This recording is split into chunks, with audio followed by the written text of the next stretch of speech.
where my favorite monologue of all time, James Earl Jones, sits in the bleachers of Kevin Costner's Field of Dreams. And having just seen the ghosts of baseball's past emerge from the cornfields in the distance, he says, "People will come. They'll come to Iowa for reasons they can't even fathom, and they'll turn into your driveway, not knowing for sure why they're doing it. And they'll arrive at your door as innocent as children, longing for the past. Of course, we won't mind if you look around," you'll say. "It's only $20 per person," and they'll pass over the money without even thinking of it, for it's money they have and peace they lack.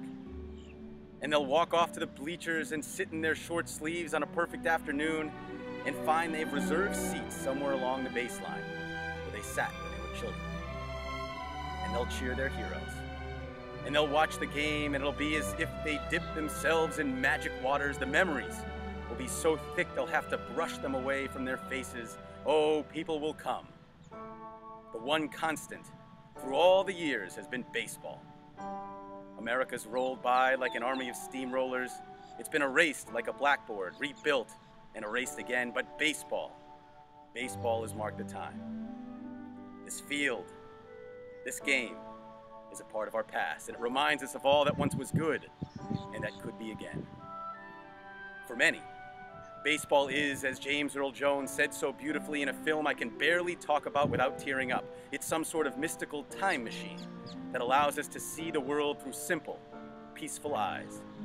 It allows us to be 8 years old again when life was uncharted territory, when we could look at a world with wonder and anticipation, believing everything to be possible and perfect. The movie Field of Dreams reminded us, those of us that aren't even sports fans, that baseball is no game. It is the only fountain of youth ever to be discovered. For Jews, America's pastime has been more than a spiritual time machine.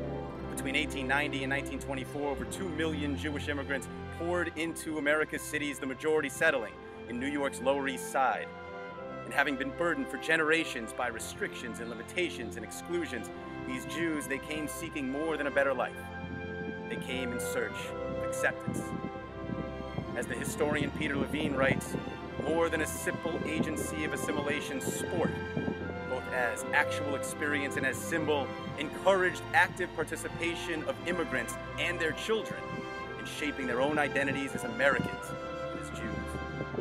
By participating in common American experiences like baseball, Jews, both consciously and inadvertently, helped dispel beliefs that they were alien and unacceptable. You see, our relatives, they came to this country hearing much the same, much of what they tried to escape in Poland and Russia. In assessing the impact of Jewish immigration, the noted sociologist Edward Ross wrote, and listen to this, "On the physical side, the Hebrews are the polar opposites of our pioneer breed. Not only are they undersized and weak-muscled, but they shun bodily activity and are exceedingly sensitive to pain. We were people of the book, perceived as nimble in the head, but not so nimble in the feet. And the stereotype of the old country followed us here, to the Lower East Side. But unlike the rhetoric and mockery we left behind in the ghettos, the taunts and the anti-Semitisms our relatives found here included an unprecedented invitation from our non-Jewish neighbors. Show us what you've got," they said.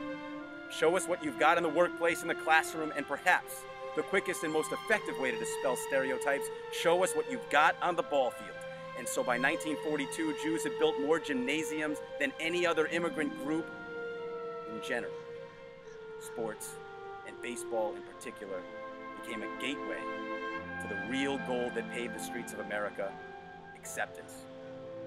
My friends, when we hear names of Major League Baseball players like Hank Greenberg, Sandy Koufax, Mo Berg, Kevin Youkilis, Gabe Kapler, Adam Greenberg, Ron Bloomberg, Elliot Maddox, our swelled pride has nothing to do with a game, as our Field of Dreams was and continues to be about acceptance and inclusion.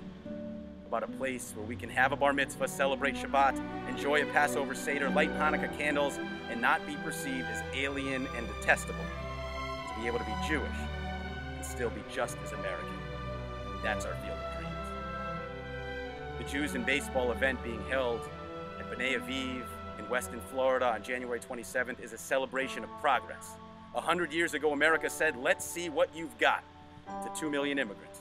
And we accepted this historical challenge with gratitude and determination. And when we introduce major leaguers Adam Greenberg, Ron Bloomberg, and the others on January 27th, it will not just be as Jewish baseball players, but as part of our collective answer to that century-old challenge. You want to see what we've got? Even in the areas you least expected it, we can do it. See you all on January 27th.